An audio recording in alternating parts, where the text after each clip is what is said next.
दोस्तों, देहरादून का नाम आते ही जहन में पहाड़, शांति, सुकून के साथ ही जो सबसे पहला आंख उभरता है वो है देहरादून का बासमती चावल। एक वक्त था जब यहाँ पे धान पकने के मौसम में पूरी दून घाटी इसकी खुशबू से महक उठती थी, लेकिन आज धान के वही खेत कंक्रीट के जंगल में बदल चुके हैं। आखिर कैसे देहरादून की सबसे बड़ी पहचान धीरे धीरे खत्म होती चली गई, देखिए हमारी इस खास रिपोर्ट में। देहरादून एक ऐसा शहर जिसकी पहचान सिर्फ पहाड़ों और प्राकृतिक सुंदरता से नहीं बल्कि दुनिया भर में मशहूर बासमती चावल की खुशबू से भी होती थी।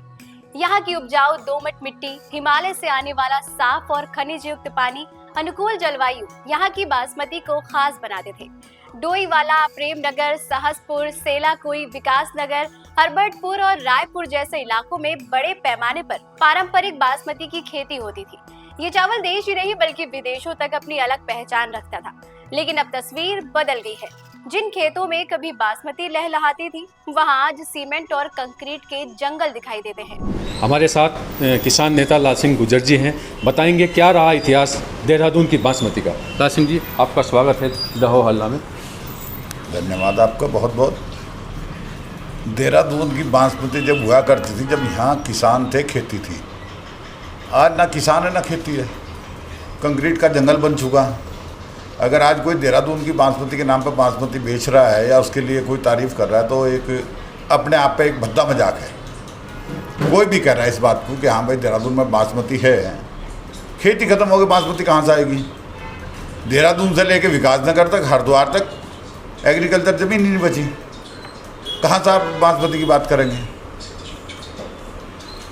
तो ये कहना कि भाई देहरादून की बासमती बहुत अच्छी है तो वो एक अपने आप में ही भद्दा मजाक है हमारे उत्तराखंड के लिए। लाल सिंह जी, जैसा आप कह रहे हैं कि देहरादून की बासमती की कंक्रीट के जंगल में दब चुकी है, मगर पहले पूर्व में इसका इतिहास क्या रहा?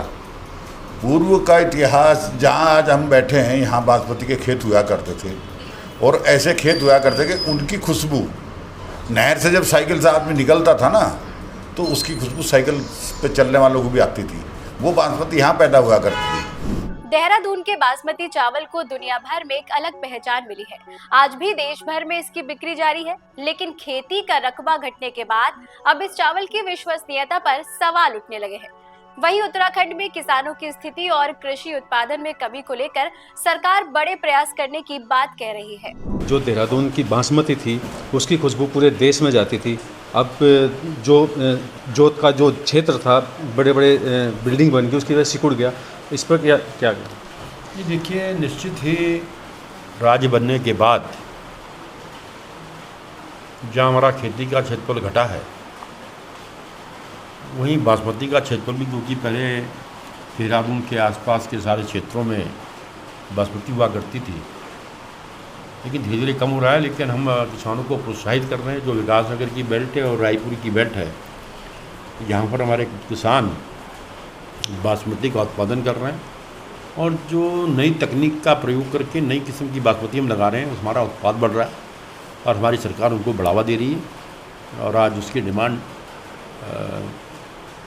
बाहर के देशों में बहुत ज़्यादा है। किसानों की हितैषी धामी सरकार लगातार प्रदेश में किसानों की समस्याओं को दूर करने और कृषि क्षेत्र में नवाचार को अपनाकर इसे किसानों के लिए फायदे का सौदा बनाने के प्रयास कर रही है। देखिए, मैंने आपको उदाहरण देना चाहूँगा कि राज्य बनने के बाद हमारा खेती का क्षेत्रफल 2,10,000 हेक्टेयर कम हो गया, लेकिन हमारा उत्पाद 3 लाख टन बढ़ गया।